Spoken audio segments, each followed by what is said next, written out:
इहा राज हमार चलल बाया हमारे ही चली। ढेर अइले गइले गुंडा माफिया कटने बाहुबली, केहू के बस के चीज नइखे। इहा राज हमार चलल बाया हमारे ही चली।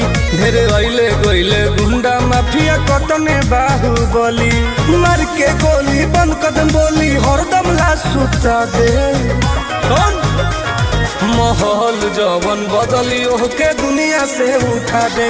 माहौल जवन बदली ओहके दुनिया से उठा दे।